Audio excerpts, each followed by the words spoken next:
Pain arc. ఈ arc లో Naruto ఒక్కడే కాదు కానీ చాలా క్యారెక్టర్స్ డెవలప్ అవుతాయి. ఫస్ట్ వన్ నరుటో తన ఈ ఆర్క్ లో సేజ్ మోన్ నేర్చుకుంటాడు అండ్ దాని వల్ల తన power, physical strength, speed, durability ఇవన్నీ ఎక్కువ ఇంక్రీజ్ అవుతాయి. అంతేకాకుండా చాక్ర కంట్రోల్, ఇంకా చాలా టాక్టికల్ గా ఫైట్ చేస్తాడు అండ్ బ్యాటిల్ అవేర్నెస్ కూడా ఉంటుంది. అండ్ ఈ మూమెంట్ లో నరుటోకి సెల్ఫ్ కాన్ఫిడెన్స్ అనేది కూడా ఇంక్రీజ్ అవుతుంది అండ్ తన విల్ పవర్ కూడా సేమ్ అలానే పెరిగిపోతుంది అసలు. సో ఈ బ్యాటిల్ లో తన స్ట్రెంతే కాదు, కరేజ్, లాయల్టీ అండ్ ఇంకా అన్వేవరింగ్ స్పిరిట్ ఇవన్నిటిని చూపిస్తాడు అసలు. అండ్ విలేజ్ ని తన సాయ శక్తిలో ప్రొటెక్ట్ చేస్తాడు. అండ్ తర్వాత హినాటా చాలా షై గా ఉంటుంది తను, కానీ ఆర్క్ లో తన ఫీలింగ్స్ ని నరుటోకి చెప్పేస్తుంది. సో మనకి తెలిసిందే హినాటా నరుటోని ఎంతగా ప్రేమిస్తుందని. సో నరుటో కోసం తన దగ్గర ఉన్న లవ్, కరేజ్ అండ్ ఇంకా ఎమోషనల్ రెసిలియన్స్ ని చూపిస్తుంది అసలు. అండ్ ఈ మూమెంట్ లో హినాటా నరుటో సిరీస్ లోనే బెస్ట్ క్యారెక్టర్ గా మారిపోతుంది. అండ్ నెక్స్ట్ కకాషి తనకైతే డ్రీమ్ సీక్వెన్స్ లో ఒక ఛాన్స్ అయితే వస్తుంది తన ఫాదర్ సాకుమో హటాకేతో మాట్లాడడానికి. ఈ కాన్వర్సేషన్ లో తనకి ఉన్న గిల్ట్, పాస్ట్, ట్రామా అండ్ ఇంకా అన్రిజాల్వ్డ్ ఎమోషన్స్ వీటన్నిటిని తన ఫాదర్ కి చెప్పుకుంటాడు అండ్ తనకి ఫైనలీ వాటి నుంచి రిలీఫ్ అయితే దొరుకుతుంది.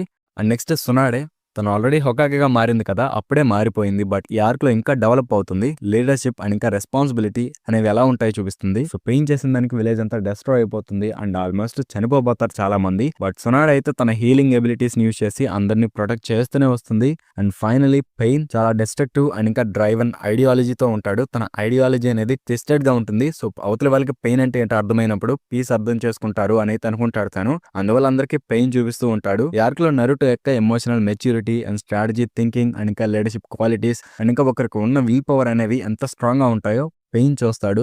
పెయిన్ అంటే కాదు, నగాటో అండ్ తనకి అర్థమవుతుంది.